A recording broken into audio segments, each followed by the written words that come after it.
Hello everyone, welcome back to my channel. আশা করি আপনারা সবাই খুব ভালো আছেন আর আমি খুব ভালো আছি। তার কারণ কালকে হচ্ছে আমার মামামের birthday. Yes, she is turning 3 tomorrow.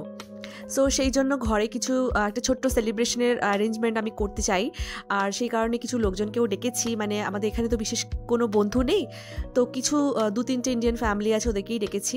তো তার মধ্যে একটা ইন্ডিয়ান ফ্যামিলি, ওরা কালকে বাড়ি যাচ্ছে, সো ওরা থাকতে পারবে না। তো যারা আসবে তাদের জন্য কিছু অ্যারেঞ্জমেন্ট করার জন্য আমি স্টোর থেকে কিছু কেনাকাটা এখানে করে নিচ্ছি। ভেজিটেবলস অ্যান্ড গ্রোসারি আমার শপিং হয়ে গেছে। এখন আমি চলে যাচ্ছি ডেকোরেটিভ আইটেমস কেনার জন্য। তো প্রথমে গেছিলাম এনকেডিতে, ওখানে খুব একটা জিনিস পছন্দ হয়নি, তাই আমি চলে যাচ্ছি টেডিতে।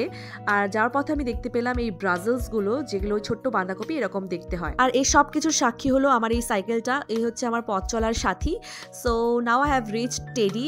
আর টেডিতে প্রচুর জিনিসপত্র পছন্দের কেনাকাটা হয়ে গেছে আমার। বাড়ি চলে এসেছি। চলে এসে আমি যেটা প্রথমেই করেছি, যেহেতু পনির এখানে কিনতে পাওয়া যায় না, তাই দুধটাকে কেটে রেখেছি ভালো করে গরম করে, তার মধ্যে একটু লেবু চুপড়ে, তো ওটাকে ছানা কাটিয়ে রেখেছি, তারপর ওটাকে স্ট্রেন করে পনির হওয়ার জন্য রেখে দিয়েছি। নাও মামামকে পিক আপ করে নিয়ে এসেছি স্কুল থেকে। নিয়ে এসে ওকে আমি, যেহেতু কালকে ওর বার্থডে বলে কথা, তাই জন্য আমি ওকে একটু নেল পলিশ পরিয়ে দিচ্ছি। এই ছিল মামামের প্রি বার্থডে প্রিপারেশন। তো নেক্সট ব্লগ আসছে মামামের বার্থডে সেলিব্রেশনের, সো স্টে টিউন। আর ভালো লাগলে আমাদের এই ব্লগটা অবশ্যই লাইক করবেন, শেয়ার করবেন অ্যান্ড সাবস্ক্রাইব করবেন। And stay tuned for more such interesting vlogs. Bye for now.